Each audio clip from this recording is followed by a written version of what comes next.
pareciera, al parecer, estamos saliendo ya de una situación más complicada.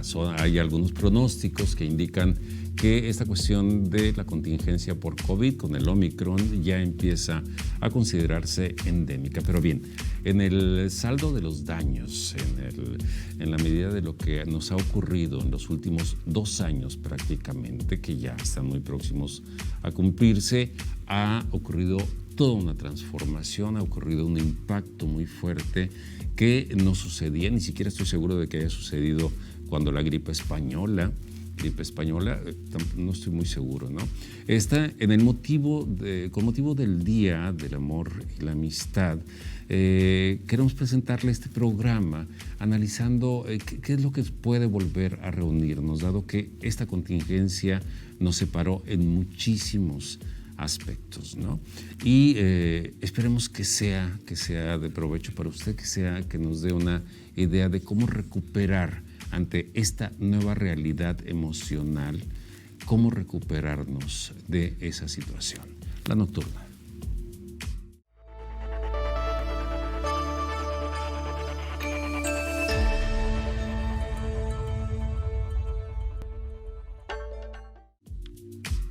Creo que es un tema muy, muy importante el que abordamos hoy en La Nocturna, así es que recibo con muchísimo gusto a la licenciada Irene García Hinojosa, abogada, pero terapeuta holística. Muchas gracias, Irene, que estás con nosotros. Claro. Al doctor Erasmo Saucedo Uribe, psiquiatra, doctor en medicina, maestro de la Facultad de Medicina de posgrado y licenciatura también. También damos clases en pregrado y posgrado.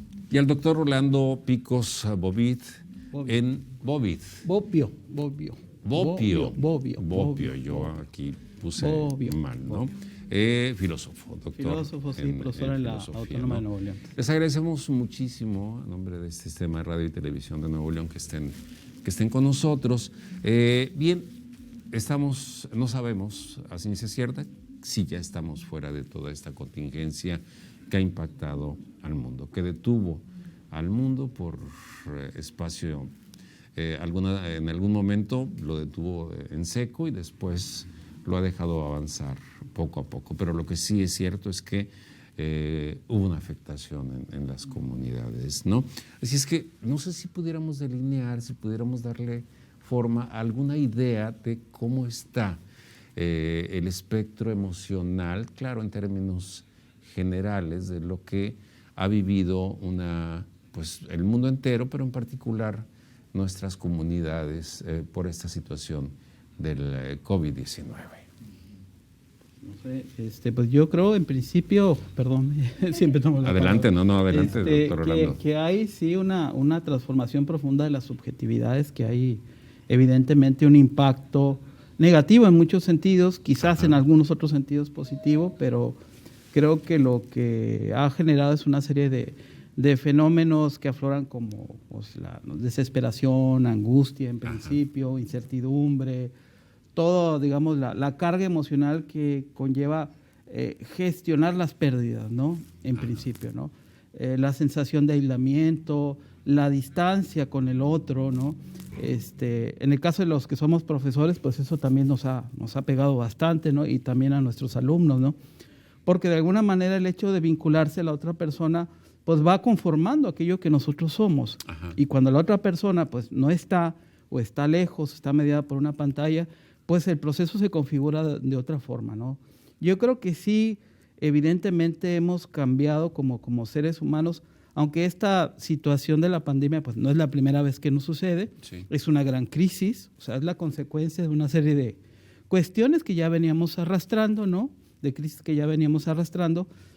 Nos sorprende de repente, aunque estaba, digamos, más o menos pronosticada. Sí. Y lo que yo veo es que quizás no hemos aprendido lo suficiente, a pesar del enorme costo en vidas, económico y demás, a cómo encarar el futuro, ¿no? Y cómo reinventarnos. Creo que el punto central es, bueno, a partir de esto, cómo nos vamos a configurar, qué aprendizajes hemos tenido y cómo nos vamos a vincular a los otros. Porque habíamos tenido desastres naturales, habíamos tenido impactos fuertes, habíamos tenido fenómenos como el de la violencia en aquel momento, pero no de estas dimensiones o de esta magnitud Esa es mi apreciación. Pero bien, los dejo con la pregunta, ¿cuál es el saldo de los daños? Bueno, dentro de los círculos de mujeres que guío, ha habido mucha ansiedad, depresión y mucho miedo, ¿no? Más nos ha impulsado a recurrir a muchas herramientas que antes a las que no recurríamos, ¿verdad?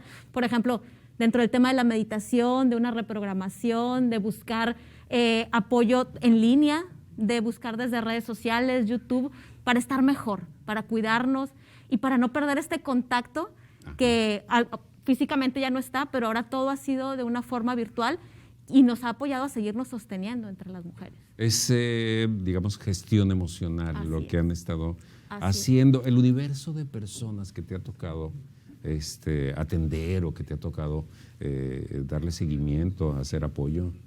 Sí, bueno, todas siempre es como llegan a la crisis, llegan al momento más cúspide, ¿no? Estoy en la desesperación total y ahora, ¿qué sigue? Son mujeres que llegan con esta necesidad de cambio y de buscar herramientas, como decía, y de superarse. Ninguna de las mujeres, gracias a Dios, que ha llegado conmigo, con mi amiga Sonia, que también guía conmigo el círculo, se ha quedado ahí. O sea, todas es para superar, motivar y también apoyar a su entorno, porque no son como nada más, bueno, ya solucioné yo mi problema y se acabó. Todas son como, bueno, ¿cómo voy a apoyar a mi entorno, a mis mujeres, a mi mamá, a mis hermanas, a mis comadres, amigas, para impulsarlas a continuar y que no se queden también como ellas estaban en esta depresión, en esta tristeza, sino siempre impulsadas a salir? Bien, doctor Erasmo Saucedo. Pues cuando empezamos nosotros, esta es la primera pandemia realmente global, la primera pandemia mundial. Ciertamente en los 30s del siglo pasado teníamos un precedente, pero aunque la gripe española fue también una pandemia, nunca tuvo la dimensión de globalidad. Creo que algo impactó en México. Sí, por supuesto, creo, sí, pero fue muy poquito realmente. Sí. Lo que pasa es que ahora, o sea, esta pandemia, siempre que hay una crisis, siempre hay una ruptura de paradigmas, siempre hay un cambio, siempre hay un aprendizaje, una experiencia.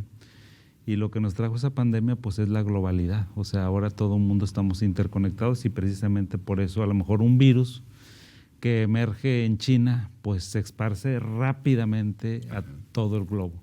Lo que nunca en la historia de la humanidad había sucedido. Sí, no, durante... Entonces estamos en un periodo, ciertamente como decías, donde es la primera vez, o sea, ninguna generación había tenido un cambio en su estilo de vida tan disruptivo, tan importante como este.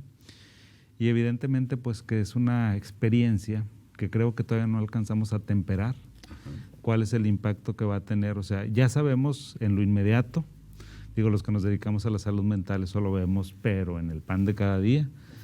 La estadística siempre es una ciencia que nos ayuda a ver más allá de lo que el ser humano o de lo que en nuestra inmediatez podemos observar. En la apreciación inmediata. En la apreciación inmediata, Sí. O sea, entonces la estadística nos habla como la ansiedad, la depresión, el insomnio, el alcoholismo, la violencia intrafamiliar, que es un tema que casi no se toca, tiene que ver con esta nueva manera de relacionarnos, o sea, de que se relacionó el ser humano y entonces se rompe. O sea, nosotros somos personas que necesitamos vernos a los ojos, que necesitamos saludarnos, necesitamos el abrazo, somos seres sociales. Nosotros somos una especie tan débil en comparación con el resto de las especies que precisamente nuestra fortaleza radica en la socialización. Perdimos eso y pues somos un barco a la deriva completamente en lo emocional. Entonces ha impactado de manera muy profunda en áreas como la depresión, las relaciones de pareja, la expresión amorosa, la expresión sentimental, en los niños, cómo se relacionan los niños, cómo se relacionan los adolescentes. Realmente, si vemos todas las etapas de la vida, se ha impactado de manera diferente. Sí, por supuesto. O sea, a lo mejor si hablamos de unas personas de mi generación, se impactaron completamente diferente a un niño que iba a ingresar apenas a primaria, donde la socialización es fundamental. El niño no va a adquirir tanto conocimiento todavía técnico y teórico, va a aprender a relacionarse con los demás. Entonces tenemos ahí un problema terrible.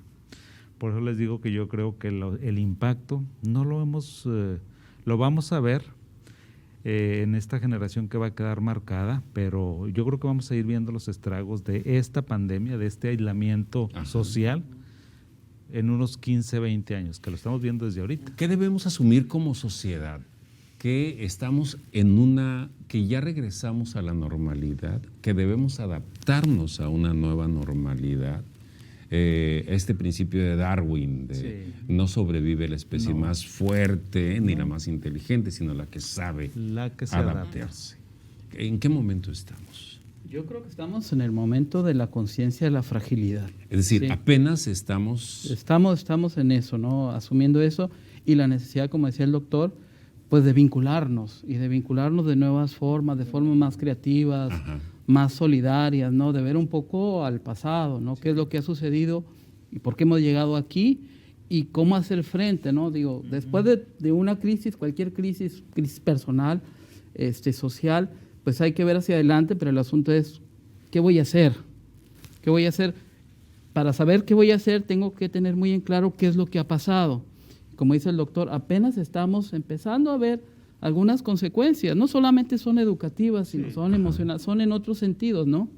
Pero también tenemos que ir planeando, bueno, cómo nos vamos a configurar como sociedad, qué nuevo tipo de pacto vamos a llevar a cabo, qué tenemos que transformar, qué tenemos que cambiar de nosotros. Y eso también implica aprender a reinventarnos, aprender a hacer de otra forma. Yo creo que estamos en eso, ¿no? La fragilidad como condición, y que es condición también de igualdad, ¿no? El otro es absolutamente igual a mí, independientemente de su condición social. Bien, vamos a hacer una pausa, si les parece, en la nocturna. Estamos hablando de la normalidad, de la nueva realidad emocional frente a esta situación en la que todavía estamos transitando, porque pareciera que una vez que se acaba o que se abaten los indicadores de incidencia del virus del COVID-19, pareciera ser que entramos en esa normalidad, pero la verdad es que, bueno, hay un estrés postraumático, no sé si sea adecuado el término, ya ustedes me lo dirán, pero estamos hablando sobre eso. Regresamos a la nocturna.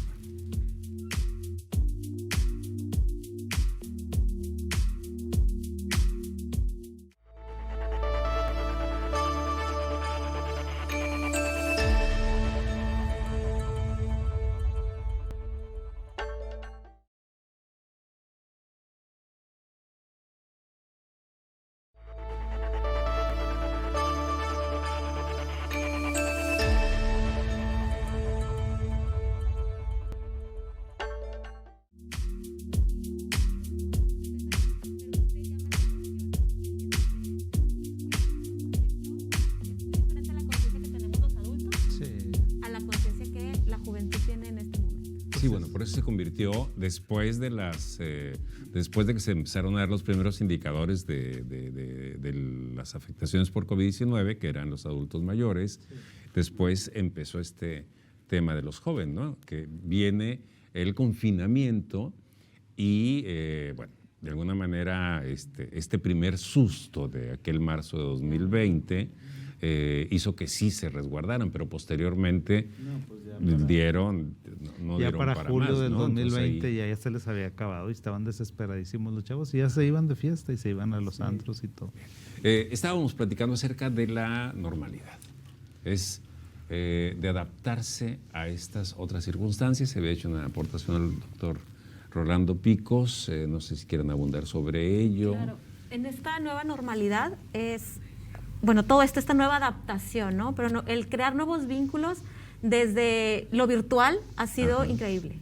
¿Sí? Yo tengo grupos en grupos de meditación, en estos círculos de mujeres que te menciono ahora, de manera virtual, y ha sido increíble cómo las mujeres conectan unas con otras simplemente viéndose desde una pantalla.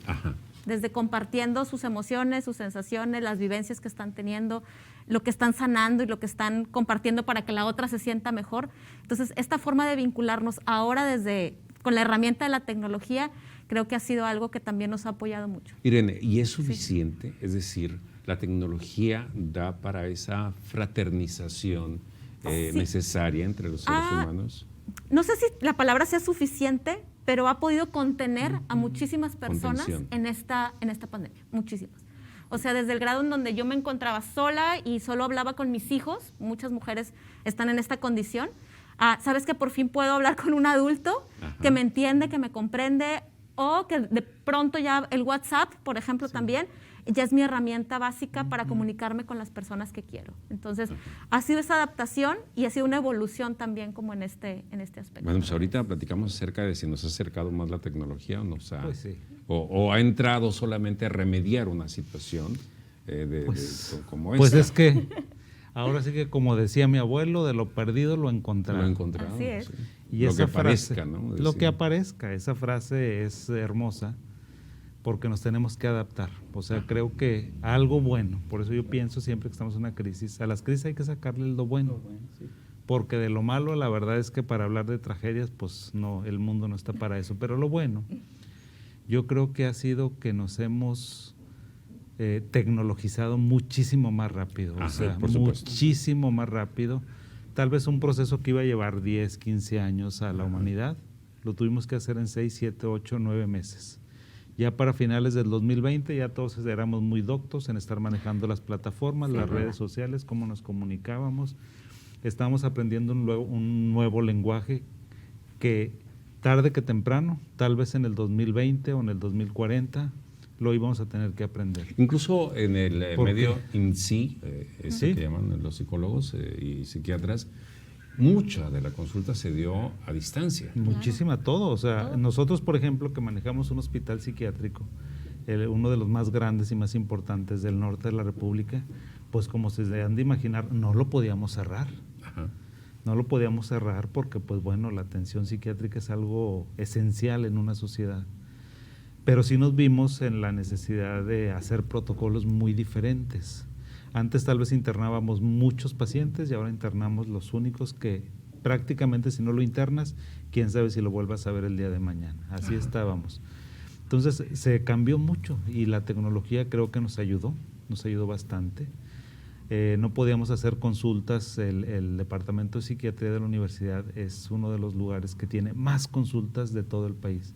Tampoco se podía cerrar. Pero entonces lo que hicimos fue con este distanciamiento social, pues tratar de experimentar los terapeutas, los residentes que tenemos, nuestros pacientes también, tenemos que aprender, o sea, y siempre como que el chip de nosotros es de lo perdido lo encontrado. No te puedes reunir, punto y se acabó, porque no te puedes, porque no hay permiso, porque estaba la Secretaría de Salud encima de las universidades de todo el mundo, entonces teníamos que continuar.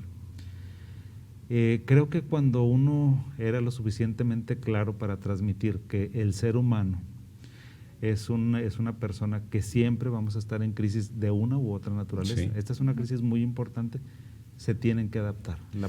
Creo que la palabra clave es adaptabilidad. Y ciertamente nos pudimos adaptar. No es igual, nunca los estudiosos del comportamiento humano, si les puedo decir, jamás va a ser igual. Ver un dispositivo, un cristal, una pantalla, nunca va a ser igual que vernos a los ojos, jamás. Porque la conducta humana tiene mucho lenguaje no verbal, o sea, la comunicación humana es no verbal. Por supuesto. Y eso se pierde, quieras que no, se pierde cuando pones algo en medio. Y bueno, y en relación a eso, ¿qué tan eficiente, o cómo podríamos decir, qué tan satisfactorio o qué tan eficiente terapéuticamente fue para el paciente, para la persona con el trastorno, con la preocupación? Para unos fue fantástico, sí, y para otros fue espantosa la experiencia. Para los viejitos y los que de los 40 para arriba, una tragedia. Y teníamos que tener ahí al nieto o al hijo, ayúdale a tu mamá, a ver, ponle la cámara y que no se mueva y dile que me hable de retiradito, porque si se ponía literalmente, se metían la vista ahí o nomás le veían la nariz. Entonces, poquito a poquito, eso es un proceso de aprendizaje. Y curiosamente, es que la conducta humana es muy variada. Entonces hay jóvenes o hay patologías que por la naturaleza misma se les dificulta mucho socializar. Entonces les fue de maravilla. Decían, oye, ¿sabes qué? Me acuerdo, fíjate, que un paciente esquizofrénico me decía que no salía de la casa. Dice, oye, me siento tan bien ahora porque ya no soy raro. Ya esto es lo normal. Entonces hay muchos, o sea, los jovencitos, los niños, los jóvenes, como hasta los 20 años, nos fue súper bien con la tecnología. porque ellos ya son nativos digitales, o sea, ya tienen el amor por el aparato, y nosotros no. O sea, los que somos más o menos de la camada, de los 40 para arriba, no, todavía los dispositivos, pues no. Sí, no, somos la generación de transición, ¿verdad? Así es. El que tuvimos que aprender. Somos desde inmigrantes el uso de digitales. La calculadora hasta las, sí, hasta entonces, las computadoras, ¿no? Pero ha sido toda una experiencia, todo un experimento. Bien, ¿necesitábamos esto? Perdón. Ay, Dios. Nada más déjenme aclarar. Ay, Dios. Por supuesto, no necesitábamos ni la cantidad de personas sufriendo, ni la cantidad de personas con depresión, ansiedad. Por supuesto, las personas que perdieron la vida, no lo necesitábamos. Pero bien, permítanme hacer la pregunta. ¿Necesitábamos esto para valorar otras cosas? Es decir, hay una visión de alguna manera optimista de sacar lo mejor de toda esta situación que hemos estado viviendo. Pues yo creo que pues en realidad representó una crisis, ¿no? Un parteaguas histórico. Por supuesto que así como necesitaron, no lo necesitamos, pero simple y sencillamente se iba a dar, porque estaban dadas las condiciones y porque había un conjunto de cosas que no habíamos hecho bien, ¿sí? O sea, esto es una crisis de lo que llamamos la modernidad y de la subjetividad, ¿no? Y que va y genera este fenómeno que es perfectamente comprensible desde la racionalidad, es decir, desde la ciencia. Sí. Lo digo esto y lo puntualizo porque frente a una explicación racional luego se generaron multitud de explicaciones a partir de la pseudociencia, e incluso muchas se difundieron a través de las plataformas digitales, que ese es otro de los peligros, ¿no? El asunto de la verdad y de la mentira, ¿no? O sea, las dos caras, ¿no? Simple y sencillamente nos tocó, tenemos que aquilatar la experiencia, tenemos que aprender de esto, ¿no? Y tenemos que configurar nuevas formas de vincularnos. Ahora bien, estos aprendizajes forzados por la circunstancia, pues nos llevaron, por ejemplo, a los que estamos en la investigación, en la docencia, a apreciar mucho las ventajas de la tecnología en ciertas actividades, a poder vincularnos a regiones muy remotas, ¿no? Tantas conferencias, congresos.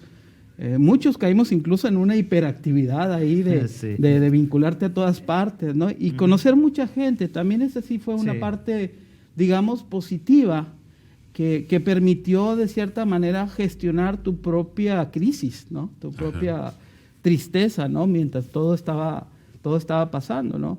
Pero creo yo que viendo hacia adelante, pues también hay que aquilatar la presencialidad, ¿no? Sí, claro. Y por ejemplo, en la universidad, ahorita estamos en esa fase de transición, ¿no? Donde regresar, cómo vamos a regresar, y también vamos a tener que gestionar también todo ese daño emocional.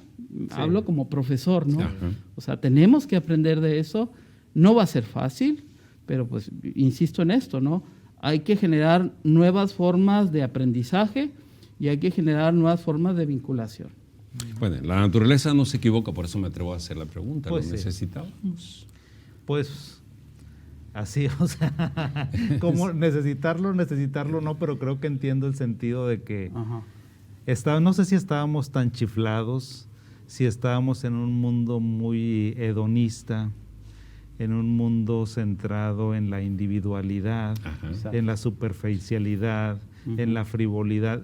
Desde esta perspectiva, tal vez no lo necesitábamos ni lo merecíamos, pero sucedió, y yo estoy de acuerdo con el doctor, de que bueno, la Organización Mundial de la Salud, cuando apareció esta pandemia, nos dice que ahora somos tantos seres humanos en el mundo que por el aglutinamiento que tenemos no va a ser ni la primera ni la última pandemia. O sea, ¿por qué?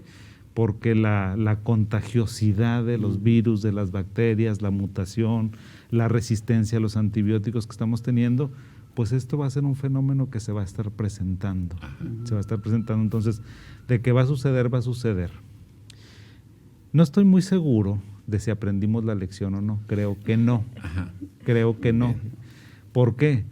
Pues porque es lo que te digo. Generalmente cuando tenemos una crisis, la verdad es que la psique humana no es tan adaptable tan rápidamente. O sea, precisamente por eso somos una especie tan débil, porque nos tardamos mucho tiempo en adaptarnos, en tener una verdadera conciencia. Sí. Sí, o sea, para un cambio profundo en el ser humano, pues se necesita una conciencia. Por Y ahí el van cerebro a- se sí. tarda muchísimo en tener ese proceso, mucho. Yo tengo Sí, un punto de vista sí, espiritual, ahorita por ahí va la Sí. pregunta de si la necesitábamos. exacto. Es decir, si estábamos en un Pues- momento en que alguien tenía que parar al mundo Alguien con una tenía que piedra, parar, ¿no? Entonces, sí. bueno, resultó que fue el Siento que nos COVID-19. impulsa también a evolucionar en otros ámbitos, en otras áreas de nuestra vida, pero si nos vamos a este ámbito como espiritual y todo esto, te obliga a ir hacia adentro, te obliga a parar totalmente y a resolver lo que no habías resuelto en mucho tiempo, ¿no? Ajá. Por ejemplo, si una relación de pareja estaba por quebrarse o ya había muchas situaciones, pues en encerrarte con esa pareja y ver realmente lo que sientes cuando estás ahí todo el tiempo, detona, ¿no? Como también detonaron también mucho el apoyo, el acompañamiento, la unión de pareja. Yo, por ejemplo, descansé de tanta vuelta con mis hijos. O sea, era una cosa impresionante.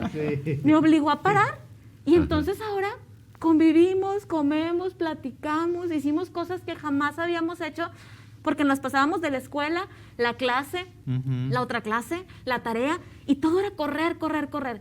El día que nos paran, evolucionó, en mi caso, la relación con mis hijos y con mi familia, ¿no? Porque yo me vi en la necesidad de ir a vivir con mis padres, porque pues estaba sola con mis hijos en un departamento pequeño. Dijo, no, pues nos vamos, yo soy de Montemorelos. Ajá. Y entonces nuestra familia fue una evolución de unión muy diferente a la que yo hubiera esperado. Pues Yo decía, no, el conflicto y mucha gente. Entonces fue en este amor, en esta contención, en este escucharnos, en este convivir ahora los nietos con los abuelos. Sí nos apoyó a una evolución en amor muy bonita en ese Bien, yo creo que, bueno, sí hubo una afectación ahí en, Claro, claro. en ese sentido, ¿no? Y decíamos, catalizó Así. muchas decisiones, ya sea muchos pendientes Sí. de decir, quiero estar más cerca de mi familia, o ya no. O ya no. O ya no. Yo creo que catalizó muchas cosas. Hacemos una pausa en la nocturna y estamos de regreso con usted. Si no, porque la cantidad de...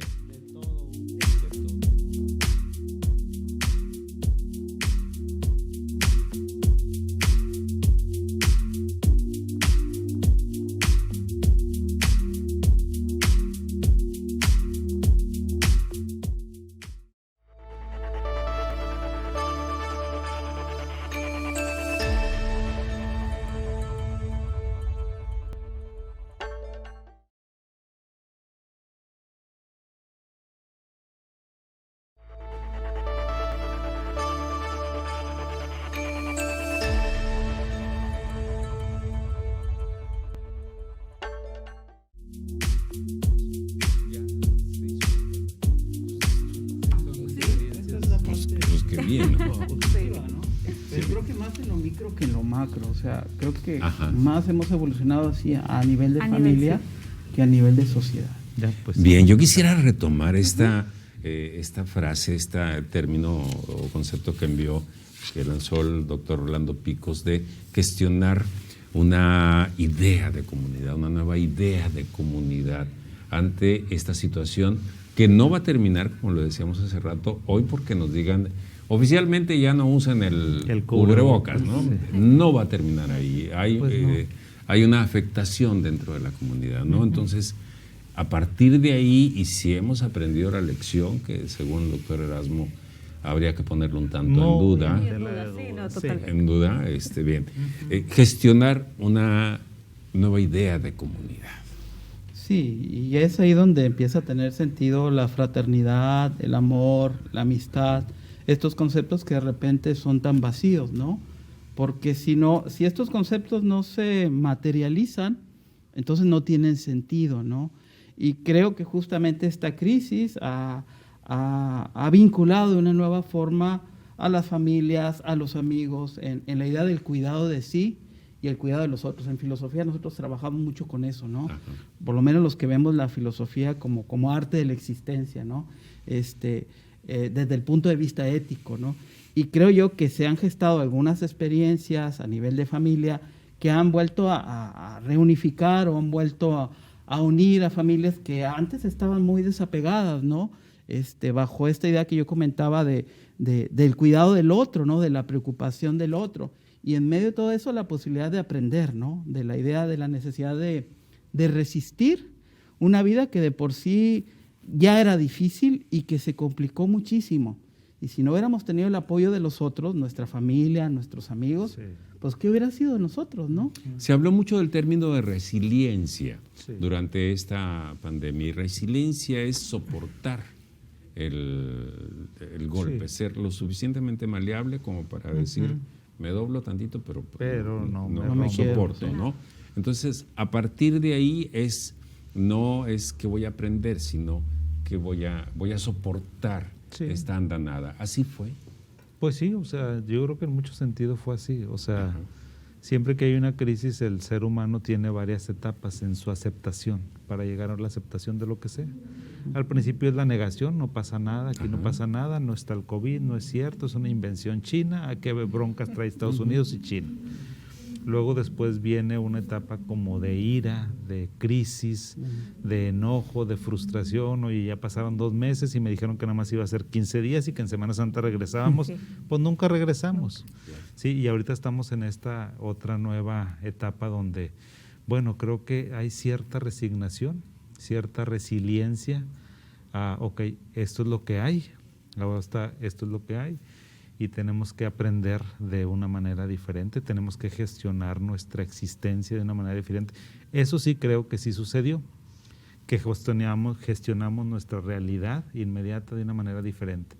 Si aprendimos o no, eso yo soy escéptico, realmente, pero sí gestionamos de manera diferente, porque ahora ya no podíamos ir con los amigos, ya no había fiestas, ya no estaban las carnitas asadas, pero regresó creo que la esencia de la familia, o sea, el sábado, domingo, viernes ya andabas planeando a ver qué hacías con tu hijo, con tu hija, cosa que eso era inimaginable antes de la pandemia, porque el huerco pues tenía sus amigos y se iba, y ya los viernesitos ya no contabas con ellos. Y el adulto también. Y el adulto también, o sea, que se va y que pues con los amigos y que la fiestecita y que los compadres y todo, pero la familia nunca estaba.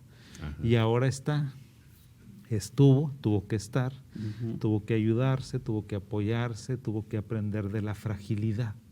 Lo que aprendimos mucho es que no somos invencibles, que no somos que no somos los dioses todopoderosos, sí, que creemos, ¿verdad? O sea, sí, no. Sí. Una cosa que ni siquiera ves te va a matar, seas rico, pobre, inteligente, te dediques a lo que te dediques, tengas los grados académicos que tengas, todos somos iguales. Entonces creo que el COVID, más o menos, si fue muy democrático. Muy democrático, más que lo que ha hecho un personaje de triste memoria, sí, lo ha democratizado mucho México. Esto es lo que realmente ha democratizado. Todos hablamos el mismo lenguaje, todos tenemos el mismo dolor, perdimos una persona que no pudimos ir a despedir, ya no vamos a reuniones. Entonces, hay cosas esenciales del ser humano que comparten todos los estratos sociales, y eso sí se aprendió. Ajá. Y eso sí se democratizó. ¿Así lo sientes, Irene, también? Yo siento que hemos aprendido también a ser más empáticos, sí, mucho con más. Todas las personas, con todo. ¿sí? Con todos. O sea, desde que a lo mejor antes me caía muy mal la comadre, sí, la vecina, o sea, la amiga, y ahora ya decías, oye, perdió un ser querido, o sea, claro, y me siento igual, y entonces, ¿cómo te apoyo? Y ya estas barreras que había de envidias, de esas cosas, se desvanecieron totalmente, ¿no? Y ahora están, yo creo que todas las personas, yo veo, te digo, muchas mujeres, más al servicio. Y es increíble, ¿cómo te apoyo? Sí. Yo viví esto, ¿cómo te apoyo? Yo estoy así, ¿cómo te apoyo? ¿Cómo sí, esta herramienta y mira esta otra? Y ahorita que si los aceites esenciales y que la meditación y mira esta comida es bien buena y todo esto para que estemos más saludables, para que te sientas mejor físicamente.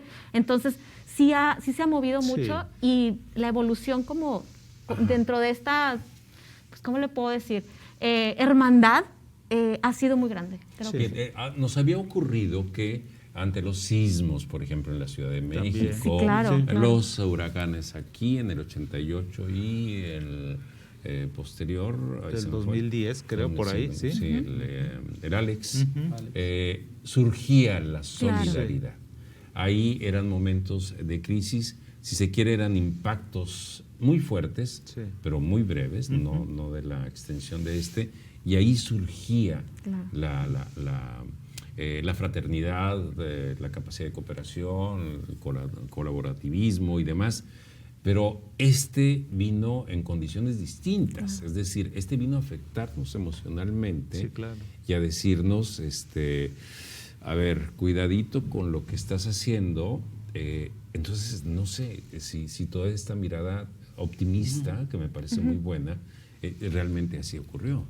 Yo quisiera abonar, pero la otra tesis, la tesis pesimista. Ajá. Porque, bueno, si algo ha caracterizado al siglo XX y al siglo XXI es la fragilidad y la violencia, ¿sí? Como una constante.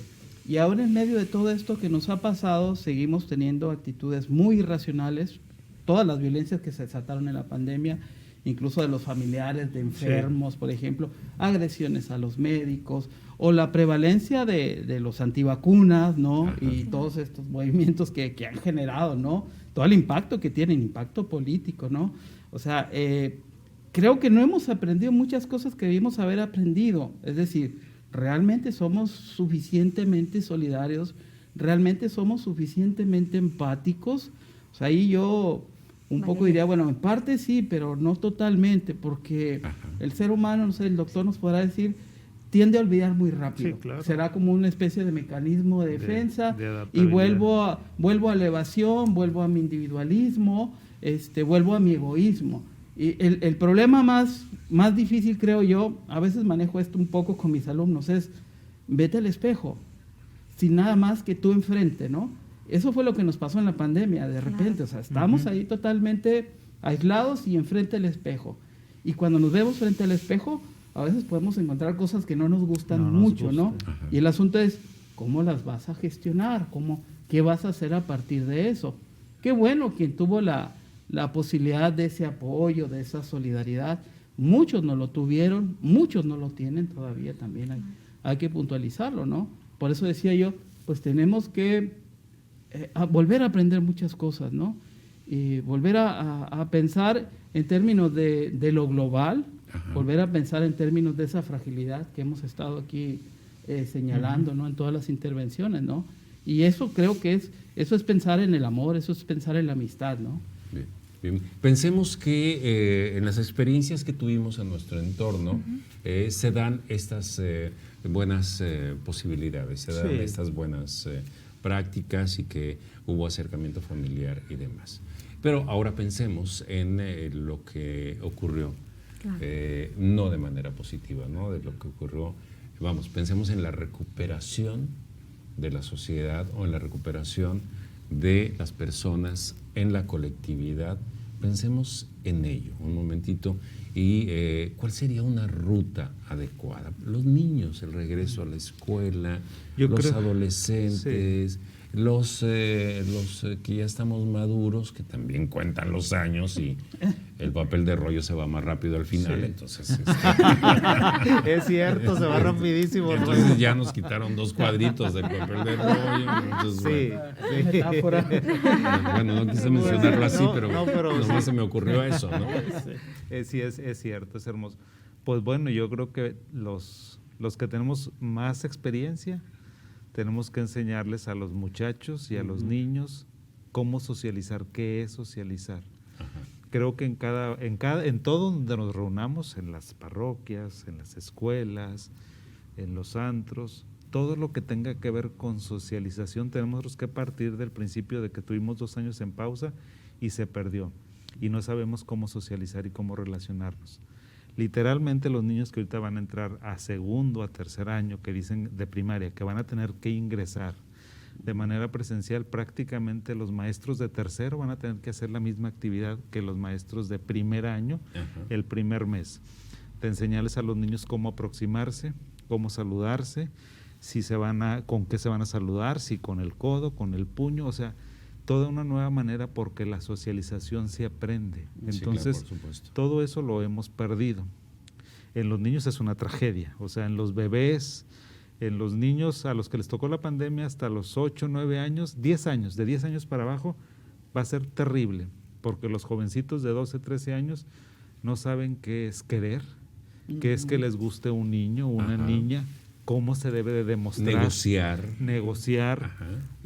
Un niño que estaba en kinder, pues va a ser muy torpe motrizmente, porque no tuvo esa estimulación psicosocial.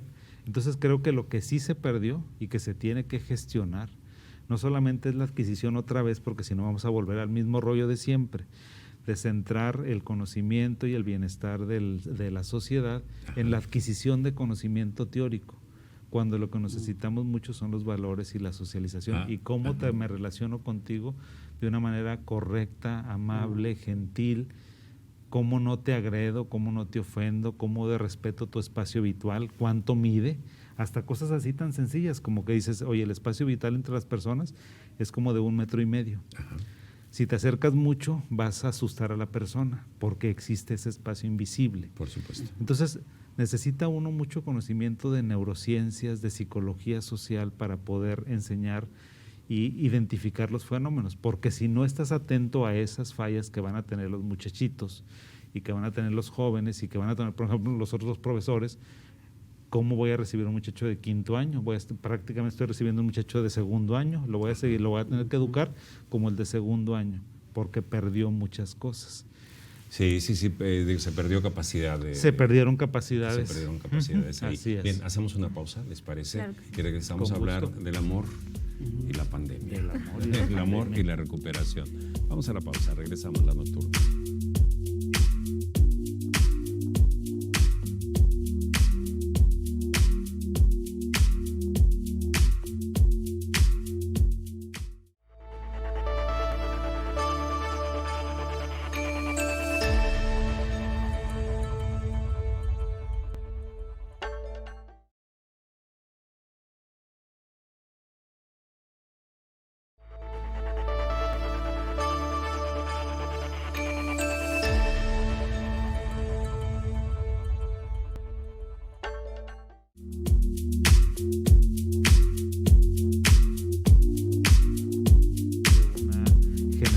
Perdida, ¿sí? Porque sí, claro, por supuesto, porque verdaderamente son niños que se interrumpió mucho su proceso de socialización. Es decir, si estratégicamente queremos recuperar a una sociedad o a una comunidad, o a Nuevo León o a la zona metropolitana, como queramos, ¿no? Debíamos estar pensando en las edades menores. Sí, en las edades menores, o sea, creo que se deben de diseñar programas para cada edad. Y a lo mejor, yo lo veo de esta manera, los niños chiquititos van a necesitar una ayuda de este tamaño. Sí. Los de 40 años, de 50 para arriba, una ayuda muy chiquita. Los de 20, 30 más o menos. Interesante. Los de 20 a 10, mucha. ¿Por qué? Porque es donde empiezas el enamoramiento, Sí. La sexualidad, el amor, o sea, son cosas muy trascendentes que hacen que el ser humano sea humano precisamente. O sea, la humanidad no es algo que se adquiera ni en una pantalla, ni en un libro, ni nada, se adquiere con el otro, con la modulación que haces con el otro, con el aprendizaje. Entonces, pues sí está perdido todo. Entonces, eso. ahí es donde está la clave, Sí. ahí es donde deben dirigirse las energías. La clave es para los chavos de prepa, es sí, ok, déjalo salir, pero ponle unas horas, no lo dejes porque si no te va a regresar perdidísimo y que cosas tan sencillitas como que no lo dejes ir en coche, o sea, porque se va a emborrachar porque no sabe cómo. Sí, o sea, los niños de secundaria, ¿sabes qué? Pues necesitan los profesores estar en la hora del recreo para que los enseñen a socializar, porque si no va a ser una cena de negros ahí. O sea, todo ese tipo de cosas que se necesita, les digo, un conocimiento de cómo es el comportamiento humano en cada etapa de la vida. El amor. El amor es una esencia, o tal vez ustedes tengan una definición mejor de esta condición humana, ¿no? Pero es parte de la esencia humana. Yo no sé si sea un constructo que deviene evolutivamente de nuestra necesidad de vivir en comunidad o de formar una pareja o de alguna otra cosa, pero finalmente aquí está el amor. ¿De qué podríamos atribuir al amor? ¿Qué carga le podríamos dar para esta recuperación en este momento en que deba haber un shock postraumático, ¿no? En todos? No sé, lo dejo abierto a ustedes. Pues hablar del amor siempre es hablar de un tema muy complejo. Porque antes de la ¿no? pandemia, hablar del amor, sí, por supuesto, ahí está el amor y demás, pero lo convertimos en regalos, ¿no? Lo convertimos en mercadotecnia. Pero ahora, por ejemplo, el amor es la presencia, el amor es el cuidado del otro, ¿no? Y el cuidado de uno también es un acto de amor, ¿no? El amor es vincularse de una manera distinta a la otra persona, ¿no? Es gestionar las emociones de una manera distinta también, es reaccionar de una manera distinta. Es decir, aquí hablaríamos de la materialización del amor, porque el amor como concepto, pues podemos decir muchas cosas, incluso filosóficamente, ¿no? Sí, podemos hablar mucho, pero yo creo que el amor es algo que se demuestra, es algo que es una práctica, que es un modo, sí, que le da sentido a vivir, ¿no? Y entonces el reaprender a vivir, el que muchos aprendan o encuentren sentido a vivir, ¿no? En medio de esta crisis, en medio de esta normalidad o esta nueva normalidad, ¿no? Cómo gestionar esas emociones, ¿no? Decíamos anteriormente de la necesidad de esta pedagogía del afecto. Del afecto, de las emociones. Pues antes ya había esa preocupación, antes de la pandemia estaban los programas de educación socioemocional. Yo creo que hoy se hablaba de la primaria, ¿no? De los niños. Pues se tiene que reforzar necesariamente eso. Antes de pensar en otra cosa, trabajar sobre el equilibrio emocional de los niños, ¿no? Y en las diferentes etapas, porque, por ejemplo, en la universidad, no me dejará mentir el doctor, pues trabajamos con muchos jóvenes que tienen un montón de problemas, ¿no? Y nos llegan, ¿no? Y tenemos que nosotros, sin ser especialistas, por lo menos uno tratar de gestionarlo, ¿no? Entonces creo que eso es transversal en toda la educación. Bien, el amor y la recuperación ante esta situación. Pues el amor, ¿qué se puede decir del amor? Todo un tema. Eric Frank sí decía... Mire, no pedimos venir ni queremos irnos. Entonces nos toca sufrir, pues ahí está el amor para remediarlo. Claro, si sobre algo se ha escrito y se ha hablado muchísimo es sobre el amor. Y hay diferentes acepciones del amor. Sí, por supuesto. Está el amor de pareja, el amor romántico, el enamoramiento, el amor fraternal, el cariño, la hermandad. Hay diferentes expresiones. Yo creo que el amor es una expresión de un sentimiento entre seres humanos. Si lo ubicamos en términos de colectividad, ¿podríamos hacerlo? Por supuesto, porque yo creo que ahorita es una muy buena época y yo creo que qué padre que esté este programa porque estamos muy receptivos y muy sensibles. Ahorita nos hablan de fraternidad y lo entendemos perfectamente bien. Hablamos de amor, de acompañamiento, de respeto al otro, de tolerancia, de ayudarte, de no juzgar, ¿sí? De acompañarte en las cosas difíciles. Creo que ahorita, si el amor se hubiera transfigurado de alguna manera, sería la fraternidad que nos une y que nos hace ahora muy sensibles, somos muy sensibles y ahora yo creo que el 80% de los seres humanos somos esencialmente buenos. Y entonces creo que está este espíritu, esta flama que si la sabemos encauzar y como que, o sea, a lo mejor hacer que resuene, puede ser muy interesante, muy importante, porque nos va a hacer cambiar, nos va a hacer que los que eduquemos de manera diferente, las mamás a relacionarse con sus hijos de manera diferente, Sí. a lo mejor los dueños de empresa, o sea, ver lo importante y lo trascendente que son sus empleados y va a tener una fraternidad diferente. O sea, eso sí hizo la pandemia. Es una especie de tal vez pierda el término, pero si en algún momento previo a la pandemia la fraternidad tenía su dimensión de importancia, Sí. posterior a la pandemia la fraternidad puede ser una expresión de amor.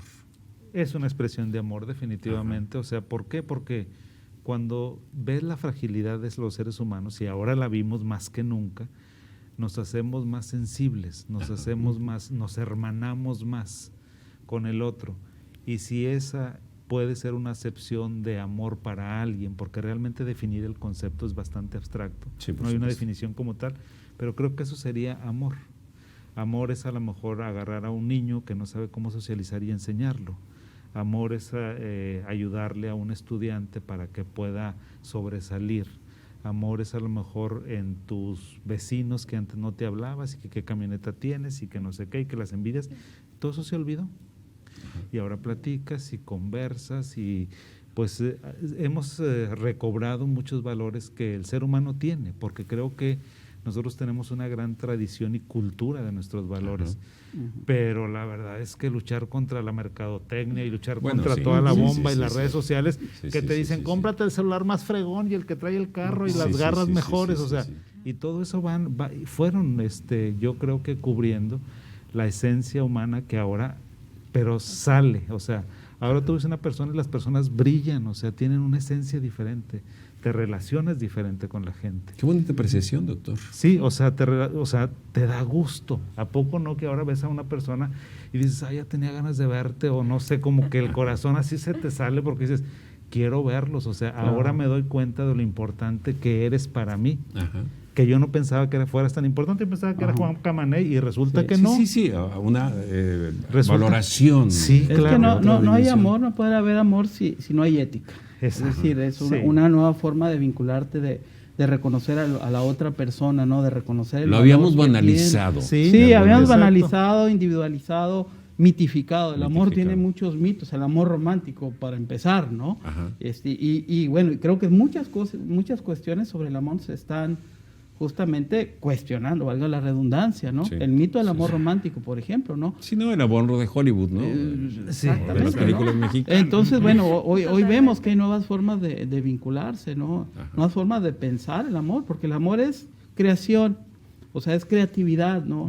Es un amor a la vida, pues es eros, ¿no? El amor es eros en el sentido más amplio del término, y no lo puedes limitar a la sexualidad o al sentido de posesión, al sentido de la individualidad, ¿no? Es algo mucho más trascendente, ni siquiera una religión tampoco, ¿no? Bien, licenciada Irene García. Claro, pues mira, para mí el amor es una vibración energética, ¿no? Es algo que es una energía poderosa, es un sentimiento que nos trae una expansión, nos trae crecimiento, nos trae apoyo, como lo decía ya, fraternal, hacia todo, ¿no?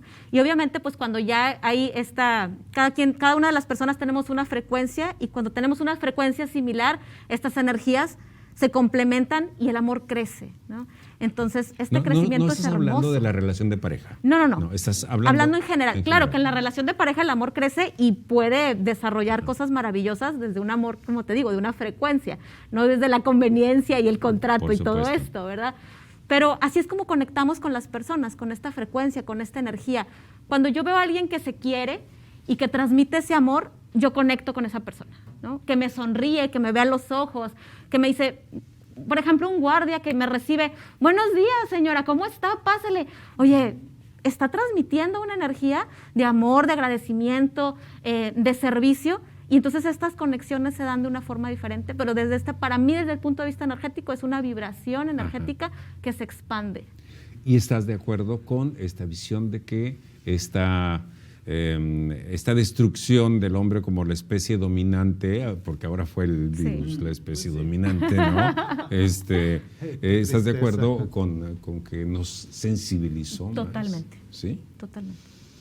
Ha sido una expresión también más grande. O sea, sí entiendo todo el punto también fatalista, la violencia y todo esto, pero sí, tal vez si antes a lo mejor no éramos conscientes de este amor, no lo hemos visto también. Es que nos hizo el virus, si no nos mató, nos hizo súper sensibles. Sí. O sea, ahora tenemos la sensibilidad a flor de piel. Sí, todos los sentimientos, o sea, los buenos y los malos también. O sea, todos los sentimientos están a flor de piel por esto que nos pasó, que todavía no terminamos como de procesar en nuestra psique emocional exactamente qué es, qué va a ser y qué será. Porque por eso yo soy muy escéptico de que, oye, ¿va a cambiar? Pues quién sabe, porque la vida se mueve con una velocidad tan impresionante que no sabemos todavía, o sea, necesitan hacerse muchos estudios sociológicos, teóricos, éticos, para ver cuál es el impacto profundo, o sea, cuál es la huella que va a dejar en toda nuestra evolución psicológica. Perdón, yo agregaría a todo esto que se está diciendo, aparte que tenemos que salir de nosotros como especie. Si verdaderamente vamos a hablar de amor, tenemos que hablar de la naturaleza. Pues claro, tenemos que salir de lo antropocéntrico, porque tenemos que entender que la Tierra es un organismo vivo, o sea, decir que convivimos con otros animales como nosotros, que somos parte de la naturaleza. Lo que hoy vivimos es parte de la ruptura de ese orden natural, ¿no? Por supuesto. No somos algo distinto. Y yo creo que, bueno, hay muchas propuestas también por ahí, ¿no? De que tenemos que retomar la paz, pero en el sentido del equilibrio. No solamente pensando en nosotros, ¿sí? O sea, no nos vamos a salvar como especie si no salvamos el conjunto de todo lo que habitamos, de todos los organismos con los que convivimos. Y seguramente cambiar mucho de nuestras formas de vincularnos con los animales no racionales, ¿no? Con las formas y las violencias que hemos ejercido también con ellos. Sí, ¿no? Y prácticas que han sido nocivas de manera colectiva, ¿no? O bueno, este individualismo en el que ya estábamos tan instalados, esta carrera descarnada a la que nos había sometido el sistema. Esperemos, porque todavía no se puede confirmar, Todavía no se puede bien lo dice el doctor, ¿no? Esperemos que en la medición del impacto profundo que pueda ocurrir en 10 años tal vez, ya que se den un diagnóstico de qué nos pasó. De qué nos pasó. Ya no en el sentido médico, sino en el sentido social, en ese momento sabremos qué ocurrió. Quiero agradecerles mucho, licenciada Irene García Hinojosa, terapeuta holística. Muchísimas gracias que estuviste con nosotros. Doctor Erasmo Saucedo. Encantado. Muchas gracias por permitirme compartir con estas personalidades. Gracias. Qué amable. Doctor Rolando Picos, muchas gracias. Muchas gracias por tu invitación, Gerardo. Sí, y usted, muchas gracias que estuvo con nosotros analizando, sí, el tema del amor, pero como este sustento que le puede dar una recuperación a una situación tan difícil, tan amplia, tan profunda como fue el COVID o como está siendo todavía el COVID-19. Gracias.